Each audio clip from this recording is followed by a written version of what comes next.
सुप्रभात प्रिय विद्यार्थियों। मैं शालिग्राम तिवारी, प्रशिक्षित स्नातक शिक्षक हिंदी, केंद्रीय विद्यालय राजगीर से आप सभी के समक्ष हिंदी व्याकरण के अंतर्गत कक्षा 9वीं एवं 10वीं के लिए हिंदी पत्र लेखन विषय पर चर्चा करने के उद्देश्य से एक बार पुनः उपस्थित हूँ। प्रिय विद्यार्थियों, आइए सबसे पहले हम पत्र लेखन के इतिहास से अवगत हो जाते हैं कि पत्र लेखन का प्रारंभ किस प्रकार से हुआ होगा। पत्र लेखन का प्रारंभ कब हुआ, किसने किसको लिखा, इन प्रश्नों का कोई प्रामाणिक उत्तर इतिहास में दर्ज नहीं है, लेकिन यह निश्चयपूर्वक कहा जा सकता है कि जब से मानव जाति ने लिखना सीखा तभी से पत्र लिखे जाने प्रारंभ किए होंगे।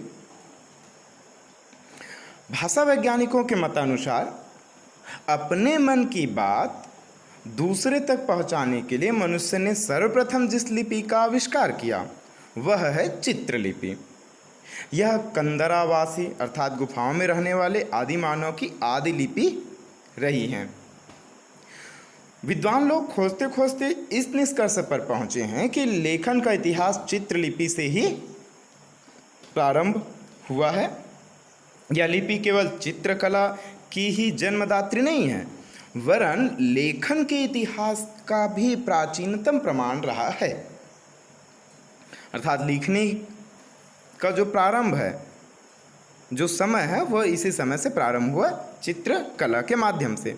लेखन के इतिहास में हमें विभिन्न प्रकार की लिपियां देखने को मिलती हैं, जिनमें सूत्र लिपि, प्रतीकात्मक लिपि, भावमूलक लिपि, भाव ध्वनि मूलक लिपि और ध्वनि मूलक लिपि आदि चित्रलिपि से ही विकसित हुए हैं।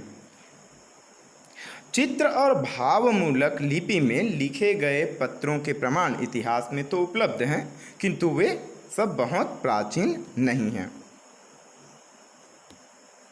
आइए बच्चों, हम इस कालांश में पत्र लेखन कहते किसे हैं, इसके विभिन्न प्रकार कौन कौन से हैं, पत्र लेखन का महत्व, इसकी विशेषताएं एवं इनके उपभेदों को उदाहरण के साथ समझने का प्रयास करते हैं।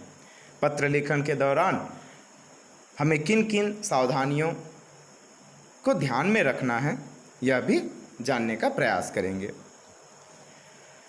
विद्यार्थियों, लिखित रूप में अपने मन के भावों एवं विचारों को प्रकट करने का माध्यम ही पत्र है। पत्र का शाब्दिक अर्थ ऐसा कागज, ऐसा पत्ता जिस पर कोई बात लिखी हो अथवा छपी हो। प्रारंभिक समय में जब कागज का आविष्कार नहीं हुआ था, तब हमें यह विभिन्न प्रकार के पत्र, उदाहरण के रूप में भोजपत्र पर पत्र लिखे जाने का प्रमाण मिलता है। पत्र के द्वारा व्यक्ति अपनी बातों को दूसरों तक लिख कर पहुंचाता है। हम पत्र को अभिव्यक्ति का एक सशक्त माध्यम भी कह सकते हैं। व्यक्ति जिन बातों को जुबान से अथवा मौखिक रूप से कहने में संकोच करता है, हिचकिचाता है, उन सभी बातों को वह भीड़ में न कहकर एकांत में लिखित स्वरूप देकर खुलकर अपने भावों को अभिव्यक्त कर पाने में सक्षम होता है। दूर रहने वाले अपने संबंधियों अथवा मित्रों की कुशलता जानने के लिए तथा अपनी कुशलता से अवगत कराने के लिए पत्र एक सशक्त माध्यम है। इसके अतिरिक्त अन्य बहुत से कार्य, प्रशासनिक एवं निजी कार्यों को संपन्न करने के लिए भी पत्र लेख किए जाते हैं, व्यवहार में लाए जाते हैं। आजकल हमारे पास बातचीत करने के, हालचाल जानने के अनेक आधुनिक एवं त्वरित साधन उपलब्ध हैं, जैसे telephone, mobile phone, email, fax इत्यादि। प्रश्न यह उठता है कि फिर पत्र लेखन सीखना क्यों आवश्यक है। तो प्यारे बच्चों, पत्र लिखना महत्वपूर्ण ही नहीं अपितु अत्यंत आवश्यक है। जैसे जब आप विद्यालय नहीं जा पाते, तब अवकाश के लिए प्रार्थना पत्र लिखना पड़ता है। सरकारी व निजी संस्थाओं के अधिकारियों को अपनी समस्याओं से परिचित कराने के लिए आपको पत्र लेख का सहारा लेना पड़ता है।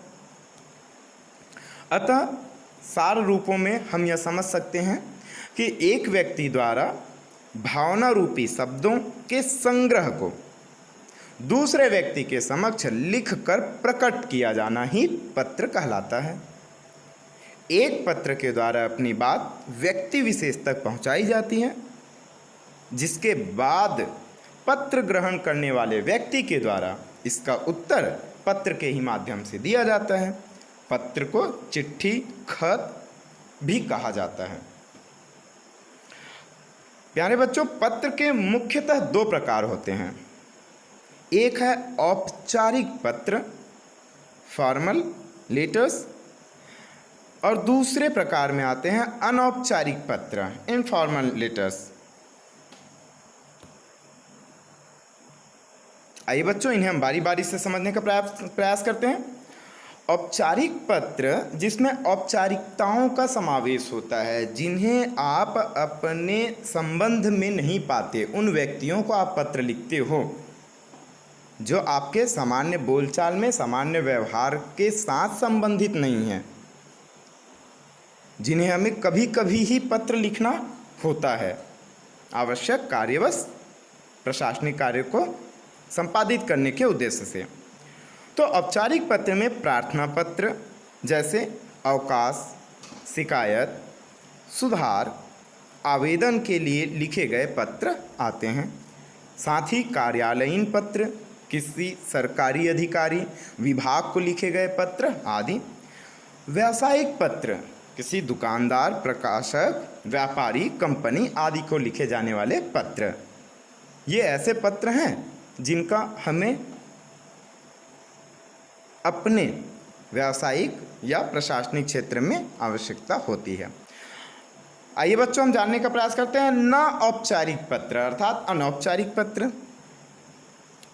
इस प्रकार के पत्र में पत्र लिखने वाले और पत्र को प्राप्त करने वाले व्यक्ति के बीच मधुर संबंध होते हैं, जिससे इसकी भाषा और शैली संबंध के आधार पर निर्धारित की जाती है।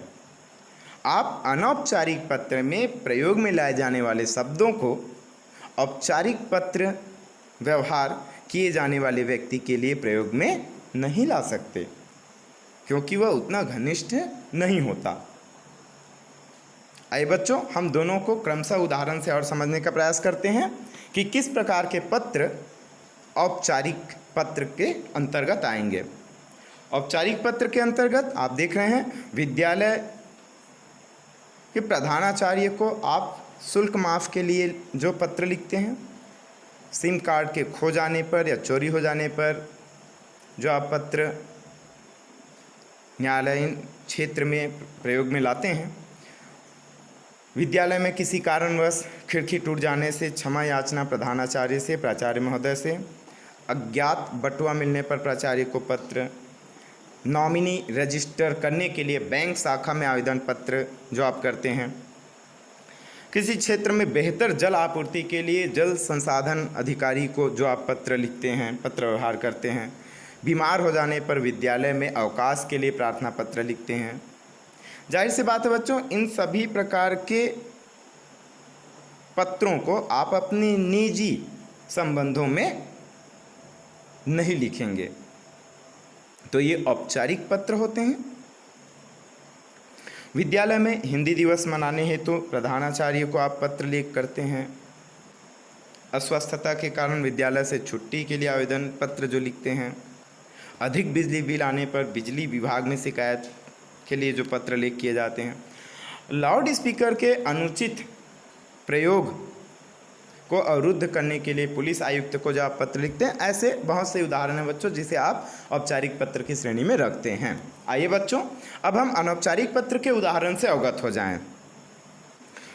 चुनाव प्रक्रिया पर अपने विचार को प्रकट करता हुआ अनौपचारिक पत्र, जिसे आप अपने किसी संबंधी को लिख रहे हैं, वो मित्र, भाई, बहन, पिता हो सकते हैं।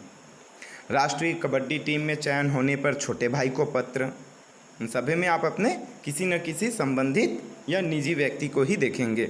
छोटे भाई को जीवन में संगीत का महत्व समझाते हुए पत्र लेख करना, अपने मित्र को सेहत पर ध्यान रखने के लिए पत्र लिखना, बड़े भाई को एक घड़ी खरीदने के लिए रुपए भेजने का आग्रह करना, छोटे भाई को कुसंगति से बचाने के लिए पत्र, डेंगू से बचाव के लिए छोटे भाई को पत्र, वार्षिक उत्सव में माताजी को बुलाने के लिए पत्र, विवाह आदि उत्सवों में आमंत्रित करने के लिए अपने मित्र को लिखे जाने वाले पत्र, ये सभी अनौपचारिक पत्र के श्रेणी में आते हैं। प्यारे बच्चों, आइए हम सभी अब समझने का प्रयास करते हैं कि मानव जीवन में पत्रों का क्या महत्व होता है। यद्यपि सूचना तथा दूरसंचार तकनीक के अधिक विकसित हो जाने के कारण अब पत्रों का लेखन और प्रेषण कार्य बहुत ही कम हो गया है, फिर भी पत्र लेखन का महत्व अब भी यथावत बना हुआ है। पत्र लेखन में कुछ ऐसी खासियत हैं, विशेषताएं हैं जो संदेश भेजने के अन्य माध्यमों से संभव नहीं है। पहले के समय में पत्र लेख के लिए या सूचनाओं के आदान प्रदान के लिए संवदिया आदि का भी प्रयोग किया जाता था। संवदिया उन व्यक्तियों को कहा जाता है जो आपके संदेश को किसी दूसरे जगह एक व्यक्ति जाया करता था, जो ज्यों का त्यों उसी तरह के हाव भाव के साथ प्रस्तुत करता है। यदि खुशी का समाचार है तो आपके हाव भाव को उसी एक्सप्रेशन के साथ अभिव्यक्त करेगा, और यदि शोक संदेश है तो उसे उसी भावों के साथ वह जाकर वहाँ प्रेषित करेगा। तो बच्चों, पत्र लेखन में हम अपने विचारों को यथारुचि विस्तार दे सकते हैं। पत्र में अपने भाव सोच समझकर अच्छी भाषा में लिखने का पर्याप्त अवसर हमारे पास रहता है। पत्र में यदि कुछ गलत या अशोभनीय या गलत लिख लिया जाए तो उसे निरस्त कर हम पुनः दूसरे पत्र लेख कर सकते हैं। पत्र को प्रमाण के रूप में भी रखा जा सकता है, आप जब तक चाहें। कभी कभी तो लोग पत्र के माध्यम से सदा के लिए मित्र भी बन जाते हैं। तो ये सब पत्र के महत्व हैं जिससे हम एक दूसरे के मनोभावों को समझने का प्रयास करते हैं। आइए बच्चों, अब हम एक अच्छे पत्र की क्या क्या विशेषताएं होती हैं उस पर प्रकाश डालते हैं। पत्र लेखन की जितनी विशेषताएं लिखी जाए उतनी ही कम है, क्योंकि पत्र लेखन एक कला है और इस कला में आप जितनी भी विशेषताएं गुण डालना चाहें एक आदर्श पत्र के रूप में आप स्थापित कर सकते हैं। तो आइए बच्चों, हम कुछ विशेषताएं हैं उन्हें समझने का प्रयास करते हैं। क्रमबद्धता पर ध्यान दिया जाता है, अर्थात एक अच्छे पत्र में हम अपनी बातों को किस क्रम में रखें, किन चीज़ों का स्थान पहले निरूपित होना चाहिए और किन का बाद में। ऐसा नहीं कि हम समाप्ति वाली चीज़ों को पहले दें और प्रारंभिक चीज़ों को अंत में दें, तो वह एक आदर्श पत्र के अंतर्गत नहीं आ सकता। दूसरा प्यारे बच्चों, भाषा की संक्षिप्तता होती है। भाषा की संक्षिप्तता का तात्पर्य यह है कि आप जिन भावों को एक वाक्य से या एक बार आप अभिव्यक्त कर चुके हैं उन्हें दोबारा दोहराव का अवसर ना दें। भाषा स्पष्ट एवं प्रचलित शब्दों से परिपूर्ण होती है, अर्थात सामान्य बोलचाल में जो प्रयोग में लाए जाते हैं उसी के अनुरूप पत्रलेख होना चाहिए। आप जिस भाषा को समझते हैं वही भाषा प्राप्तकर्ता भी समझता हो, तब वह पत्र सार्थक संदेश देने में सक्षम हो पाएगा। अर्थात पांडित्य से बचना चाहिए। साहित्यिक शब्दों का उतना ही प्रयोग करें जो सामने वाला समझ पाए। प्रभावपूर्ण शैली का प्रयोग किया जाता है, अर्थात गागर में सागर भरने जैसे शब्दों का प्रयोग किया जाना चाहिए, अर्थात कम शब्द में ही आप बहुत अधिक अर्थ प्रेषित कर पाएँ, तो यह एक सफल पत्र का उदाहरण बन सकता है। पत्रों का लेखन उद्देश्यपूर्ण होता है। पत्र लेख जब भी हम करते हैं तो उसमें किसी न किसी उद्देश्य की पूर्णता को हम शामिल करते हैं। पाठक की हर जिज्ञासाओं का समाधान मिलता है। पाठक की जितनी भी प्रकार की जिज्ञासाएं हैं उनको समाधान मिलता है। पढ़ने वाला आपके पत्र को समझकर एक निश्चित निष्कर्ष तक पहुंच पाता है, तो वह एक सफल पत्र की श्रेणी में रखा जाएगा। प्यारे बच्चों, आइए अब हम सभी देखते हैं कि आदर्श पत्र लेखन में हमें किन किन बातों पर ध्यान देना चाहिए। पहला, जिसके लिए पत्र लिखा जाता है उसके लिए शिष्टाचार पूर्ण शब्दों का प्रयोग आवश्यक है। पत्र में हृदय के भाव स्पष्ट झलकने चाहिए। पत्र की भाषा सुबोध हो, अर्थात आसानी से समझ में आने योग्य हो। घुमावदार शब्द प्रयोग में नहीं लाए जाने चाहिए। पत्र में बेकार की बातें नहीं लिखनी चाहिए, उसमें मुख्य विषय के बारे में ही बातें होनी चाहिए। पत्र में आपका आशय स्पष्ट हो, इस हेतु आवश्यक है कि हम छोटे शब्दों का प्रयोग करते हुए छोटे छोटे वाक्य में अपनी बात कहें। कई बार वाक्यों को बढ़ाने के चलते हम कर्ता के अनुसार वाक्य की समाप्ति नहीं दे पाते, जो कि आपके अर्थ को अनर्थ की श्रेणी में ले जा सकता है। पत्र लेखन के बाद उसे दोबारा जरूर पढ़ लेना चाहिए। हो सकता है कहीं त्रुटि रह गई हो तो उसमें हम आवश्यक सुधार ला सकते हैं। पत्र प्राप्तकर्ता की आयु और उस आयु के अनुसार जो संबंध और योग्यता को ध्यान में रखकर हम पत्र लेख करें और वैसी भाषा का प्रयोग करें। अनावश्यक विस्तार से बचना चाहिए, अर्थात एक ही वाक्य, भाव और शब्दों के दोहराव से बचें। पत्र में लिखा हुआ लेख बिल्कुल स्पष्ट और साफ साफ होना चाहिए। भेजने वाले और प्राप्त करने वाले का पता साफ लिखा होना चाहिए। यह महत्वपूर्ण बात है बच्चों। यदि हम पता ही सही ढंग से ना लिख पाएँ या स्पष्ट ना हो पता, तो आपके वो सारे भाव उन तक नहीं पहुंच पाएंगे जिन तक आप पहुंचाना चाहते हैं। आइए बच्चों, अब हम सभी पत्र के जो आवश्यक अंग होते हैं उसे जानने का प्रयास करते हैं। पत्र चाहे औपचारिक हो या अनौपचारिक, सामान्य तौर पर हम देखते हैं कि उसके निम्नलिखित अंग होते हैं जो सभी प्रकार के पत्र में दिए जाने चाहिए। पहला है बच्चों पता और दिनांक। आप जिसे पत्र लिख रहे हो प्रारंभिक स्थिति में उसका पता और दिनांक का उल्लेख अनिवार्य रूप से होना चाहिए। संबोधन तथा अभिवादन शब्दावली का प्रयोग। आपके पता और दिनांक, साथ में उनके लिए जो पता है और दिनांक, ये सब यथोचित स्थान पर स्पष्ट रूप से दिया जाना चाहिए।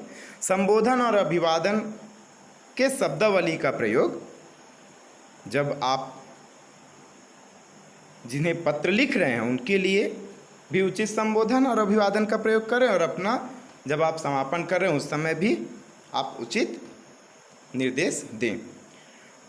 पत्र की सामग्री स्पष्ट होनी चाहिए, पर्याप्त होनी चाहिए। पत्र की समाप्ति किस प्रकार करें, अपने लिए आप किस प्रकार का निर्देश सामने वाले के आयु उम्र के अनुसार, योग्यता के अनुसार दे रहे हैं, वह बहुत महत्वपूर्ण है। और अंत में हस्ताक्षर। प्यारे बच्चों, आइए इसे हम सभी एक प्रारूप के रूप में देखते हैं। औपचारिक पत्र का प्रारूप निम्नलिखित प्रकार से दिया जाना चाहिए।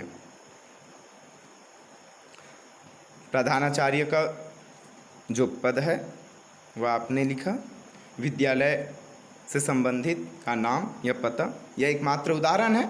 जिस भी विभाग के प्रमुख है उनका पद, उनका पता, जहाँ कार्यालय में काम करते हैं उसका नाम और पता होना चाहिए स्पष्ट। विषय महत्वपूर्ण अंग है बच्चों किसी भी पत्र का, यह स्पष्ट होना चाहिए। कई बार केवल विषय को देखकर ही पत्र के मूल भाव को समझा जाता है, अतः विषय स्पष्ट होना चाहिए।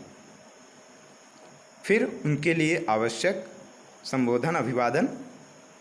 फिर प्रथम अनुच्छेद, जिसमें आप अपना निवेदन के साथ परिचय देते हैं, समस्या से अवगत कराते हैं। प्रथम एवं द्वितीय अनुच्छेद के आते तक आप उनसे पुनः निवेदन करके समस्या के समाधान के लिए उचित पहल का निवेदन करते हैं। अपने लिए निर्देश, स्वनिर्देश, आपका आज्ञाकारी, आपका विश्वासी, विश्वासभाजन, भवदीय आदि। तत्पश्चात अपना नामोल्लेख, आपका जो पद है, जहां आप कार्य करते हैं, पढ़ते हैं, और अंत में दिनांक।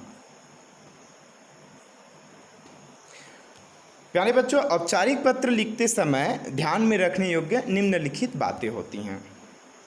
औपचारिक पत्र नियमों से बंधा होता है, अतः नियमों का तद अनुरूप पालन होना अनिवार्य है।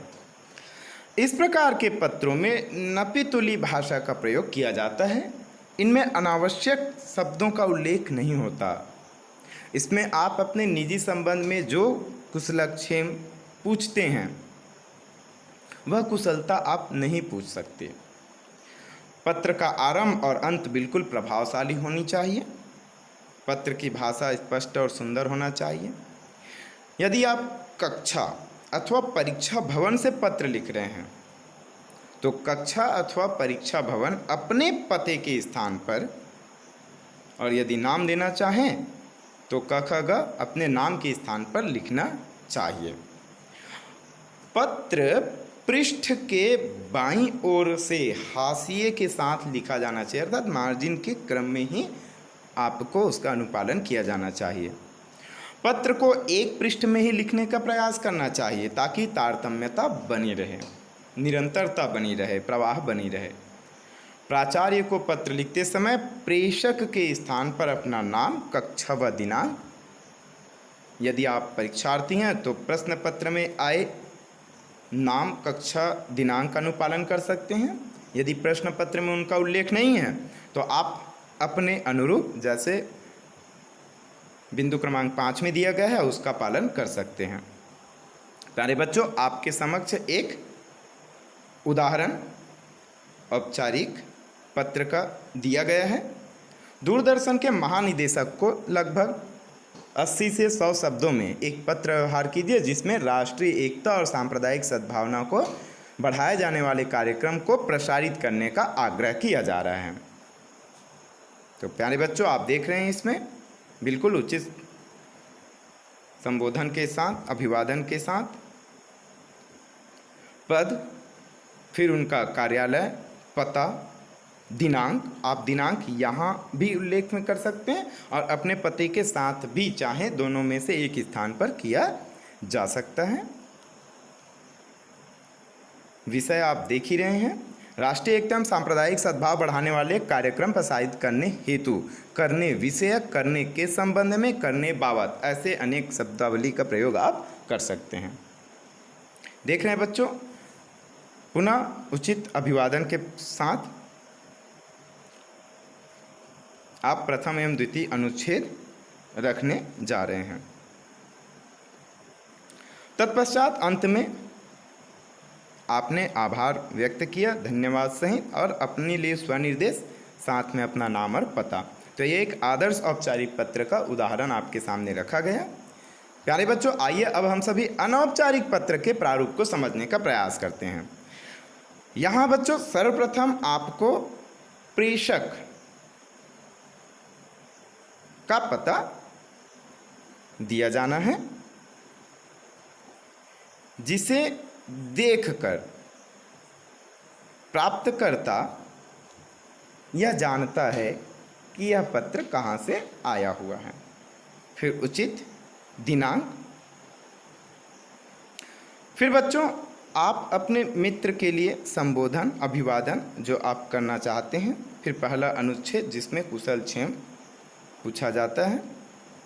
दूसरा अनुच्छेद जिसमें विषय वस्तु, जिस बारे में आप बात करना चाहते हैं। अनौपचारिक पत्र में आपको औपचारिक पत्र की तरह अलग से विषय लिखने की आवश्यकता नहीं। आप प्रथम एवं द्वितीय अनुच्छेद के दौरान ही अपनी कुशलता पूछने के बाद दूसरे अनुच्छेद में आप जिस मुद्दे पर बात करना चाहते हैं वो आप लिख सकते हैं।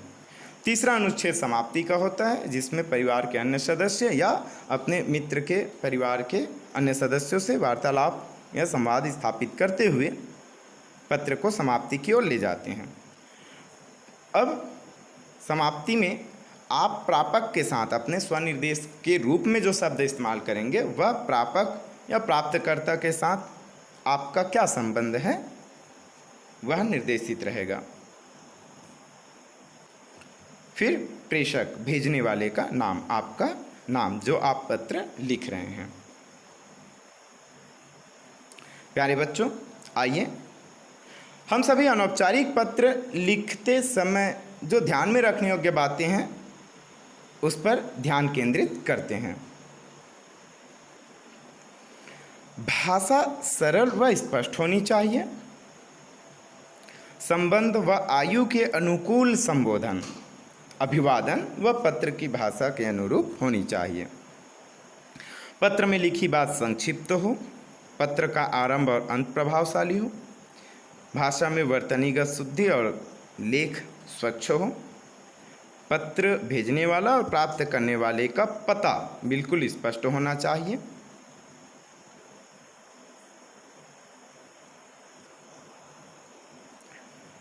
कक्षा परीक्षा भवन से पत्र लिखते समय अपने नाम के स्थान पर कखग और पते के स्थान पर परीक्षा भवन लिखा जाना चाहिए।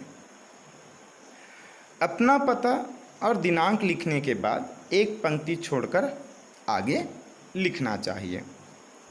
प्यारे बच्चों, आइए अब हम सभी एक आदर्श अनौपचारिक पत्र का उदाहरण देखते हैं, जिसमें कहा गया आपके छोटे भाई ने परीक्षा में महत्वपूर्ण स्थान प्राप्त किया है। पुरस्कार में वह पिताजी से एक मोटरसाइकिल चाहता है और उसे लगभग 80 से 100 शब्दों में एक पत्र लिखकर समझाइए कि वयस्क होने से पहले वाहन चलाना ठीक नहीं है। ये आपको समझाना है। तो प्रिय विद्यार्थियों, आप सभी देख रहे हो, सबसे पहले जो पता दिया गया है जैन छात्रावास मुंबई। इसका तात्पर्य है कि आप जो नीचे तुम्हारा भाई रमेश करके कहा गया है, रमेश नाम का व्यक्ति है, उसका यह पता है। क्योंकि पत्र में पढ़ने के दौरान यह देखा जाता है, यह वह स्थान है जहाँ से पता चलता है कि भेजने वाला कौन है, जिसका पत्र आया हुआ है। और चूंकि यह पत्र लिफाफे में भर दिया जाता है और उसके बाद उस लिफाफे के ऊपर में जिसे आप पत्र भेजने वाले हो उसका एड्रेस या पता वहाँ पर निर्देशित किया जाता है। तो कई बार बच्चों को यह संदेह हो जाता है कि यहाँ हम किसका पता दें। तो प्रिय विद्यार्थियों, यहाँ आपको अपना ही पता देना है। तो जैन छात्रावास मुंबई से दिनांक 15 अक्टूबर 2019 को यह पत्र लिखा गया रमेश के द्वारा। और रमेश पत्र लिख रहे हैं अपने प्रिय अनुज, अपने छोटे भाई को। अनुज का मतलब छोटा भाई। नाम निर्देशित हो तो अलग बात है, वरना अनुज का अर्थ भी ही छोटा भाई होता है और अनुज नाम भी हो सकता है।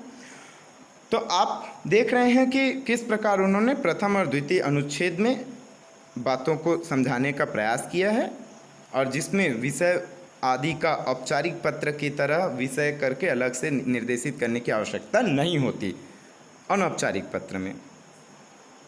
और समापन की शैली भी आप देख रहे हैं प्यारे बच्चों।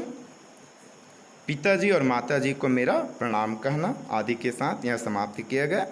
फिर अपने लिए स्वनिर्देश, जो आपके संबंधी के साथ आपका संबंध है उसके अनुरूप तुम्हारा भाई, और अंत में आपका नाम रमेश। यह एक तार्किक बात स्पष्ट होती है बच्चों कि रमेश के बाद और कोई एड्रेस, दिनांक, पता आदि का उल्लेख नहीं है। क्यों? क्योंकि आपने प्रारंभ में ही कर दिया है। तो यह एक तार्किक तथ्य है कि ऊपर का पता और दिनांक आपके द्वारा निर्देशित है, आपने जो लिखा है जहाँ से। प्यारे बच्चों, यहाँ एक तालिका के रूप में आप सभी के समक्ष विभिन्न प्रकार के पत्रों के नमूने दिए गए हैं। फिर उसमें बताया गया यह सभी प्रकार के औपचारिक एवं अनौपचारिक पत्रों के लिए प्रयोग में लाया जा सकता है, जिसमें आप देख रहे हैं व्यक्तिगत पत्र होने पर आप अपने किन किन संबंधियों के लिए कौन सा संबोधन प्रयोग में लाएंगे। कैसा अभिवादन प्रयोग करेंगे और समापन के समय आप उनके लिए अपना स्वनिर्देश, अपने हेतु स्वनिर्देश कैसे दे सकते हैं, इसका भी उल्लेख है। माता पिता, बड़े भाई बहन, सगे संबंधियों के लिए आप पूज्यवर, माननीय, आदरणीय आदि के साथ सादर नमस्कार अभिवादन प्रयोग में ला सकते हैं और भवदी, कृपा, आकांक्षी आदि शब्दों का प्रयोग, आज्ञाकारी का प्रयोग करते हुए समापन कर सकते हैं। अपने से छोटों को आप संबोधित करते समय प्रिय, चिरंजीवी, प्रियवर, है ना, आदि शब्दों के साथ आशीर्वाद के अभिवादन से युक्त अभिवादन का प्रयोग कर सकते हैं और तुम्हारा शुभ चिंतक, शुभ आकांक्षी, हितैषी आदि शब्दों के साथ समापन कर सकते हैं। मित्र को पत्र यदि लिख रहे हैं तो संबोधन में बिल्कुल समानता, एकरूपता दर्शाने वाले शब्दों के साथ आप संबोधित करेंगे उन्हें। अभिवादन वैसे ही नमस्ते, नमस्कार, सप्रेम आदि के प्रयोग के साथ समापन करेंगे तो अभिन्न मित्र, तुम्हारा, अभिन्न हृदय आदि शब्दों का प्रयोग कर सकते हैं। पत्नी अथवा पति को पत्र लिखे जाने वाले पत्रों में आप देख रहे हैं संबोधन, अभिवादन और समापन किस प्रकार किया जाएगा। व्यावसायिक पत्र में प्रिय विद्यार्थियों आप देख रहे हैं पुस्तक विक्रेता, बैंक मैनेजर, ऐसे ही अन्य जो आएंगे व्यावसायिक क्षेत्र में, उनके लिए आप श्रीमान, माननीय, महोदय ऐसे औपचारिकताओं का प्रयोग कर सकते हैं। उनके लिए अभिवादन की आवश्यकता अलग से नहीं होती। आप जो विनम्र, निवेदन है आदि शब्दावली का प्रयोग करते हैं वही उनके लिए अभिवादन स्वरूप संकेत है। समापन में भवदी, आपका निदेशक आदि, कार्यालयीन पत्र, आवेदन पत्र आदि में भी आप सभी देख रहे हैं कि किस प्रकार के अभिवादन शब्दों का प्रयोग हम संबोधन और समापन शब्दों के साथ कर सकते हैं। तो प्रिय विद्यार्थियों, आशा करता हूँ कि आप सभी को यह कालांश स्पष्ट रूप से समझ में आया होगा। आप सभी का धन्यवाद।